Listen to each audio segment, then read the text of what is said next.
क्या कभी ऐसा हुआ है कि मतलब रात के 3 या 4 बजे अचानक आपकी नींद खुल जाए? हाँ, और आपका शरीर आपसे कहे कि बस अभी वॉशरूम जाना है। एग्जैक्टली हम में से लगभग हर किसी ने इस सिचुएशन को फेस किया है।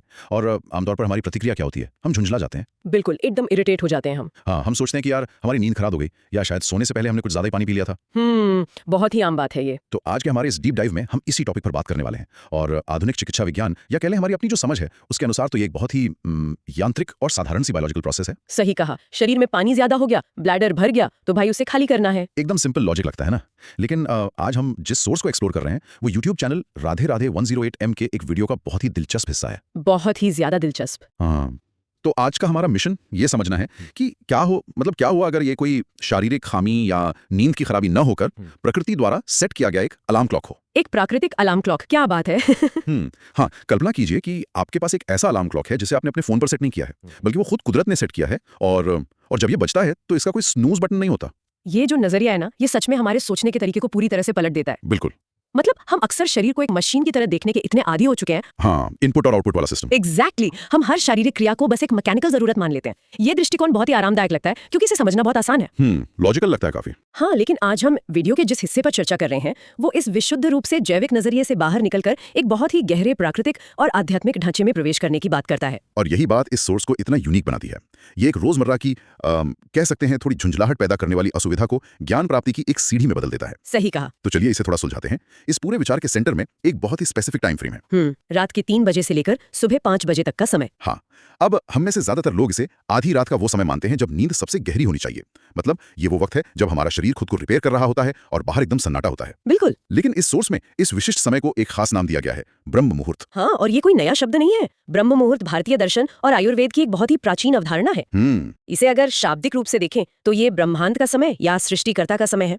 लेकिन इस वीडियो में जो बात सबसे ज्यादा ध्यान खींचती है वो ये है कि इसे सिर्फ एक धार्मिक समय नहीं माना गया है। अच्छा, तो फिर इसे किस तरह से दिखा गया है? इसे सीधे तौर पर हमारी शारीरिक ऊर्जा और प्राकृतिक चक्रों से जोड़ा गया है। सोर्स के अनुसार 3 से 5 बजे के इस समय को प्रकृति में प्राण शक्ति यानी लाइफ फोर्स एनर्जी के उच्चतम संचार का समय बताया गया है। प्राण शक्ति, ये बहुत दिलचस्प है। तो मैं यहाँ एक उपमा देना चाहूंगा। हाँ, बताइए। अगर हम प्रकृति को एक विशाल पावर ग्रिड मान लें, तो क्या 3 से 5 बजे का ये समय ऑफ पीक आवर्स की तरह है? ऑफ पीक आवर्स मतलब ये कि जब बाकी दुनिया सो रही होती है, ट्रैफिक का कोई शोर नहीं होता, हाँ। औद्योगिक हस्तक्षेप अपने सबसे निचले स्तर पर होता है, हाँ। तो क्या उस समय इस ग्रिड में ऊर्जा का प्रवाह सबसे तेज और स्पष्ट होता है? ये पावर ग्रिड लाई उपमा काफी हद तक सही दिशा में है, लेकिन इसे थोड़ा और स्पष्ट करने की जरूरत है। हाँ, प्लीज समझाइए। देखिए, ऑफ पीक का मतलब अक्सर ये निकाला जाता है कि उस समय ऊर्जा की खपत कम है, इसलिए वो आसानी से उपलब्ध है। सही बात है। लेकिन प्राण शक्ति के संदर्भ में ये केवल खपत कम होने की बात नहीं है, ये प्रकृति के अपने सबसे एक्टिव फेज में होने की बात है।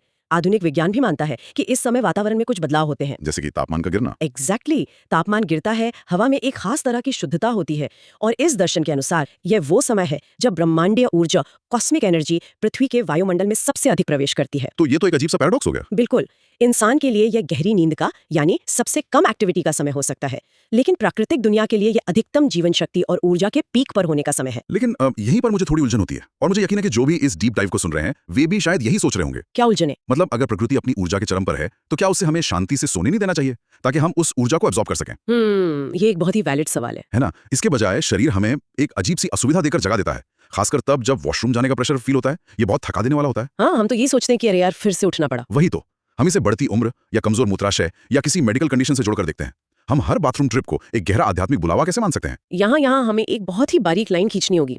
कोई भी इस बात से इनकार नहीं कर रहा है कि अगर किसी को रात में कई बार वॉशरूम जाना पड़ रहा है तो वो किसी मेडिकल समस्या का लक्षण नहीं हो सकता। हाँ, जैसे डायबिटीज या प्रोस्टेट का इशू। बिल्कुल, यदि कोई स्वास्थ्य समस्या है तो उसका इलाज होना ही चाहिए। लेकिन सोर्स में जिस विशिष्ट घटना की बात हो रही है वो बीमारी के कारण बार बार उठना नहीं है। अच्छा, तो ये क्या है? ये बिना किसी अलार्म के स्वाभाविक रूप से 3 से 5 के बीच नींद का अचानक खुलना और एक प्रेशर महसूस करना है। जब हम इसे खामी मानते हैं तो हम शरीर की अपनी बुद्धिमत्ता को नजरअंदाज कर रहे होते हैं। सोर्स का मेन पॉइंट ये है कि ये कोई इंटरप्शन नहीं है बल्कि प्रकृति का एक संकेत है। एक संकेत, ओके। यहाँ बात सच में बहुत दिलचस्प हो जाती है ना? तो आप कह रहे हैं कि ये एक सिग्नल है। इसे इस तरह समझे कि आप एक खाली कमरे में बैठे हैं, एकदम गहरी शांति है, और अचानक एक फोन बजने लगता है। बहुत अच्छी उपमा है ये। हाँ, और हमारी पहली प्रतिक्रिया उस सन्नाटे को तोड़ने के लिए बजते हुए फोन पर गुस्सा करने की होती है।